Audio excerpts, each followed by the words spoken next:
Well, here we are again. We're here with Steve. You guys know him. He's our resident disgusting thing eater. That's me. And he's been eating, you know, worms. What else have you eaten, bro? Like rats, mice, slugs. Slugs, that was a good one. Cockroaches. Well, Cockroaches. Not only does he eat disgusting things, but he also knows how to make some pretty good food. Now this, as you can see here, is what he normally eats. It's greens, tomato, kale. It's good. Eats healthy, as you can see. Here's what he eats for you guys normally. Worms, crickets, hornworms. Now, tell you guys real quick, I have a garden in my backyard where I grow some fresh fruits and vegetables. And I thought I was growing green peppers. It turns out that I actually was growing habaneros. I found out one day when I took the smallest, I mean so small of a bite, and my mouth burned for about 45 minutes afterwards. Now I think today this is the challenge that it's gonna get me. That gets you, bro. You think you're gonna get me? I'm not gonna lie. Nothing is I think me. the You pain think this alone. little thing is gonna get me? I think the pain alone is gonna get him to stop. Now he's gonna make a little spread for you guys. I'll let him explain to you how to make it if you ever, I guess, just want to try it at throw a home. little of our healthy greens in here. We've got, you know, some spinach, some kale, some tomatoes. We want to make sure we have a nice little spread. We're gonna throw some hornworms in here. We want to get some super worms in there. Yummy. I think they pooped in there. And some crickets. Stay in there. You can put that on the habanero there, right? Yes, I'll put it on the habanero. I don't think he's gonna do it, guys. You think you're gonna kill me? I feel bad for him. Let's watch his face. It's not gonna be pleasant.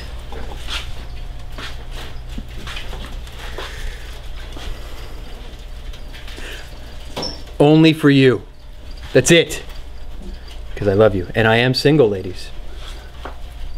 Big catch. I doubt they'd want to kiss you, bro.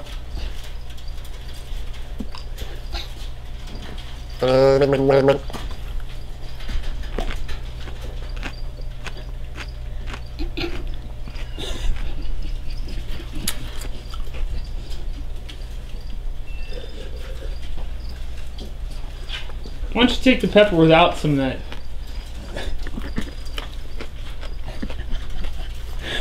What's the matter with you? I'm impressed, bro. Who are you? What planet did you come from? Guys, his face isn't even turning red yet. That's actually pretty good. I mean, normally I add protein to it. It's pretty hot. To a salad anyway. Did you laugh? Laugh. Oh my gosh. Holy cow. This is Steve. Guys, listen. Saying, you cannot beat me. You cannot beat me. What's that guy's name? Call him out. Food for Lewis. Call him out. That's it. Bring it on.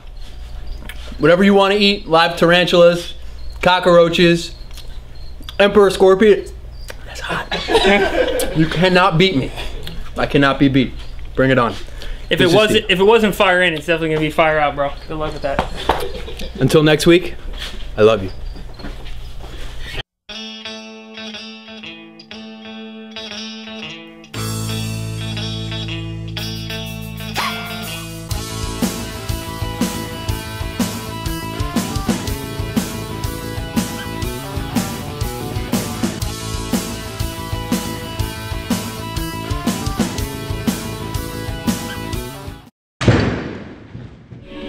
Welcome to 20 Minutes Underground, your weekly online reptile YouTube show for reptile enthusiasts like Alex. How you doing there? That's why he's here. Hey, this week enjoy the show. It's part 2 of Colorful Animals. Some Christian stuff in there too. Guaranteed to piss off you atheists. Like Alex. That's why I was here. How you doing? Oost.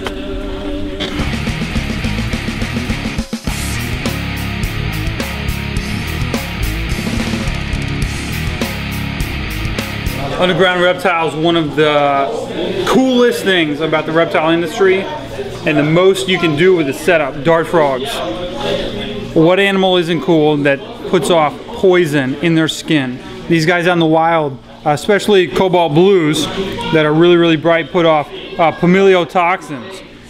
And sometimes when you get these guys like fresh in from the wild and you start touching them, you'll forget that they're not captive bred, and you'll be walking around, your boss will think you're all stoned because your lips start getting numb and start slurring your words if they really get you. But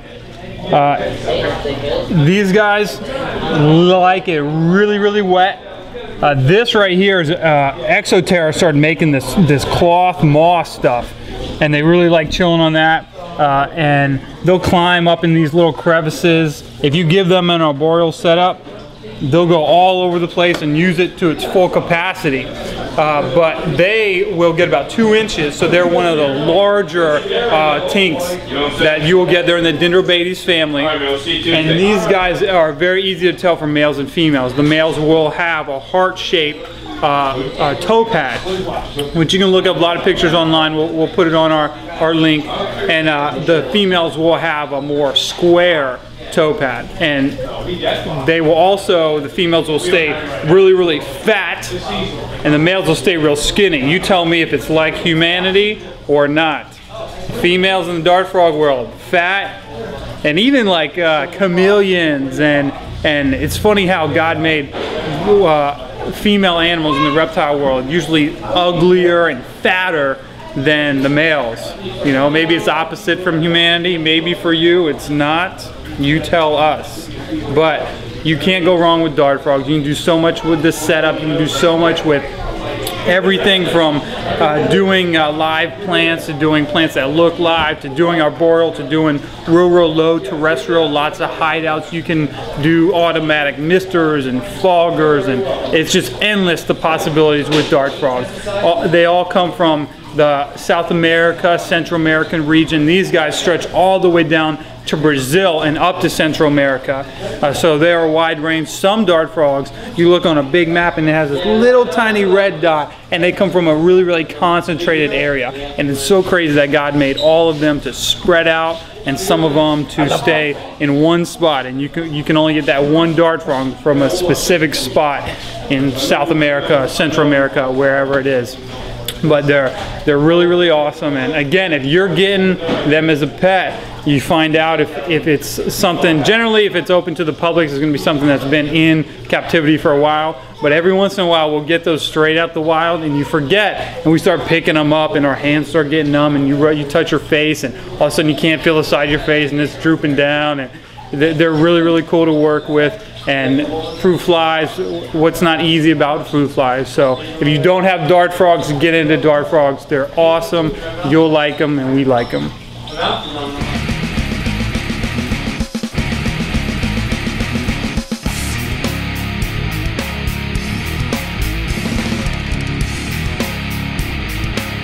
We got so many comments from people who just hated the idea that we were debunking the myth of evolution. So confounded I was, I put to thought and prayer, what is it that would piss somebody off so much just because I didn't believe in what they believed in as a theory of creation? I come to the conclusion what it is y'all that don't like is that I don't fit your idea of what a Christian is. I'm cool. And I'm a Christian. And the movies and the televisions, they portray us like a bunch of bumbling idiots. No brains, you're not supposed to like us. We have guys that work here that are not Christians. We have guys that work here that don't believe in creation, they believe in evolution. And we work together. We don't hate each other. We hang out together. It's just when we die, we're gonna go to different places, you know what I mean? If that's you, and you can't figure out what it is, then maybe it's time for you to really consider who's controlling your thoughts. What it is that's really getting to you. Just because I show a video debunking evolution, which as a theory has more holes than Swiss cheese, but that's okay. If you want to believe in it, if you want to believe you came from a monkey or you happened by accident, I have no problem with that. That's up to you. Don't be a hater. I love you. I love you. Just the way you are. If you can't dig me the way I am, do me a favor. Don't click on the channel no more, okay? Think about it. ask yourself and whoever it is that you might pray to, man, why does this instill such anger and frustration in me? Maybe the answer might be a little deeper than you want to go, though. Again, I appreciate you guys. Oos.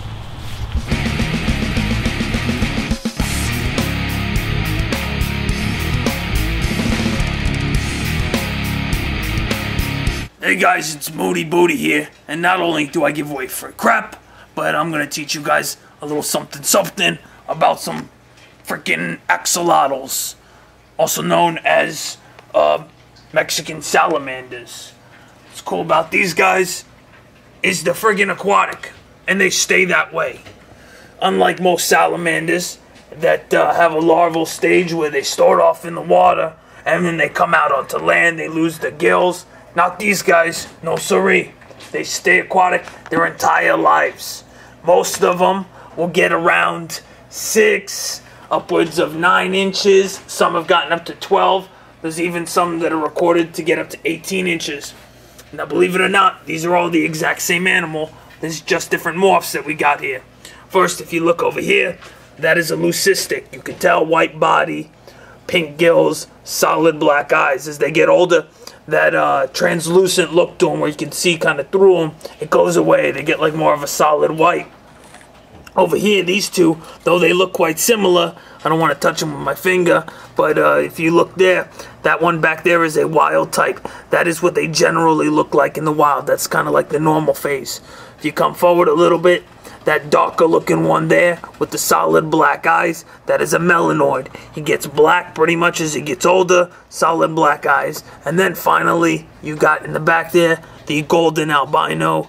Very nice looking, goldish yellow coloring on them. If you look closely, the eyes are golden color as well. And that is a form of albinism in the axolotls. These guys normally come out of Mexico. Primarily in different lakes, although right now in the wild they're pretty much extinct. They're endangered in the wild. Most of these, including the ones you see here, are captive bred now. There's a few breeders out there, a few places you can get them. You can get them from yours truly, Moody Booty at Underground Reptiles. And favorite food of these guys, bloodworms. Love those things. Some people also use axolotl pellets. They're usually like a salmon-based pellet that sink to the bottom. These guys love to eat them. That's your axolotl. That's one colorful amphibian, if you ask me. That's a big word for Moody Booty, amphibian. And you guys are bothering me now, so enough is enough. Get out of here.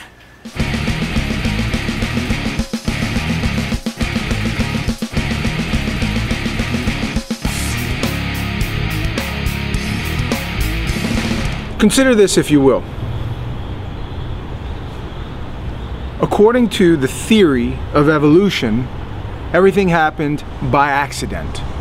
By accident, something that was nothing became something that was something. And then by accident, a lightning bolt, a flash, and somehow life was formed. And then over a course of a really, really long time, something oozes or crawls out of the water. And over a longer period of time, it continues to build itself by accident into a human being. And then, according to the theory of evolution, that same something by accident turned into the opposite gender. And then by accident, when that opposite gender gets together, by accident, one of that gender has a child. Now, I'm sorry. I think that you all that are so angry about evolution versus creation don't understand that there is macroevolution and microevolution, which if you're into microevolution, which we call survival of the fittest, as the Bible says in the book of Genesis that he made certain animals after their own kind. One dog because of breeding selection, because of environment, has developed into another dog. Not a different animal. Dogs and cats were never the same thing. Humans and monkeys were never the same thing. And then there's macroevolution. What came first, the chicken or the egg? One day, a chicken laid an egg and out of it came an alligator?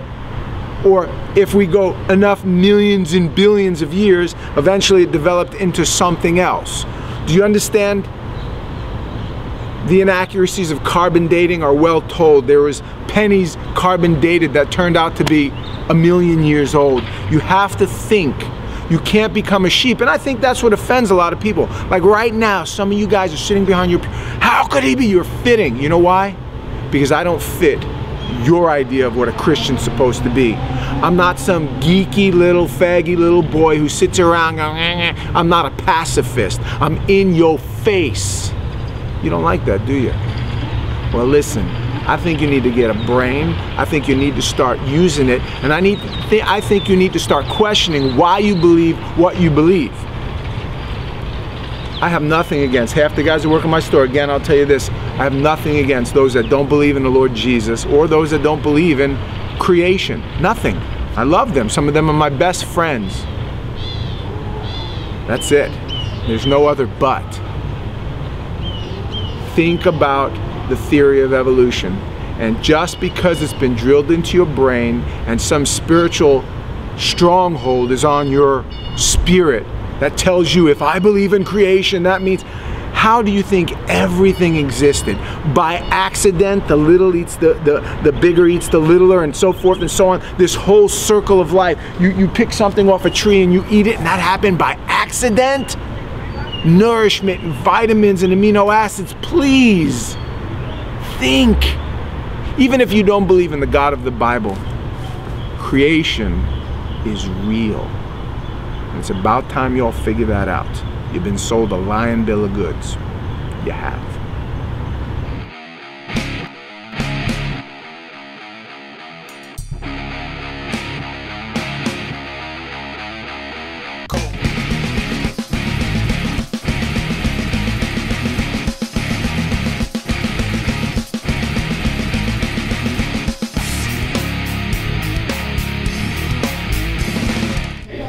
Any way you want it, that's the way you need it. Now you're gonna get free crap. Ha, I like that. I just made that up. It's your pal Moody Booty, and we're in the store instead of my desk with the chair thing.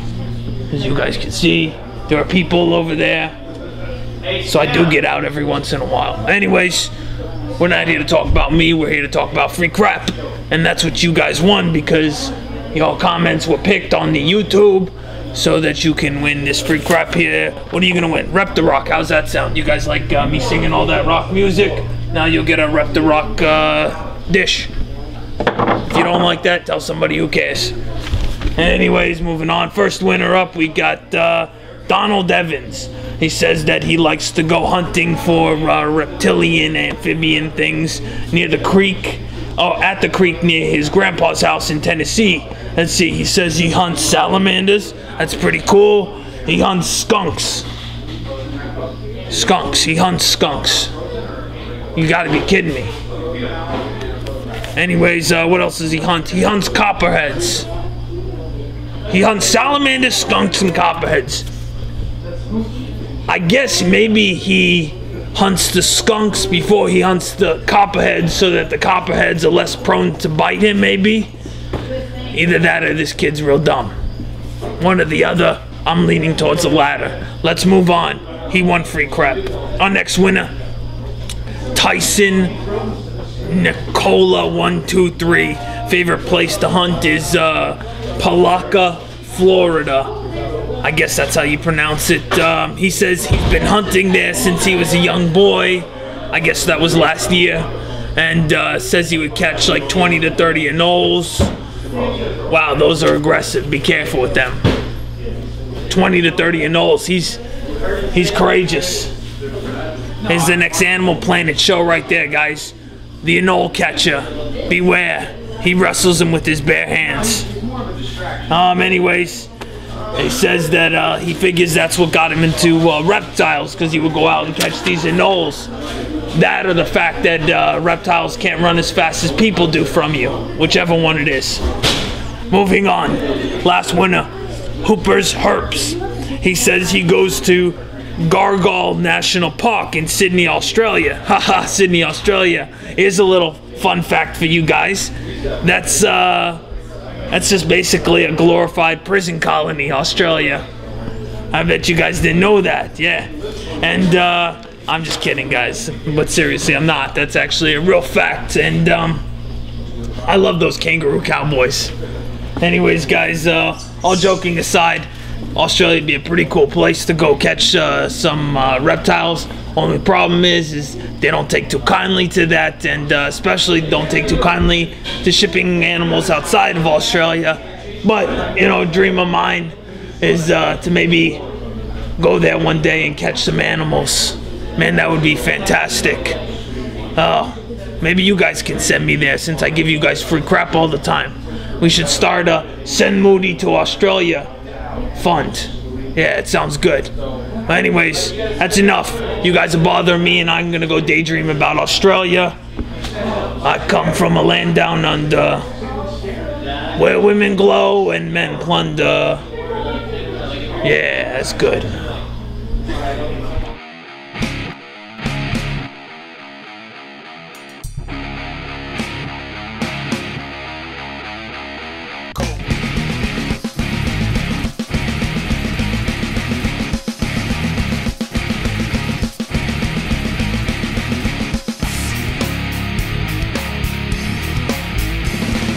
That's 20 Minutes Underground. We hope you enjoyed the show.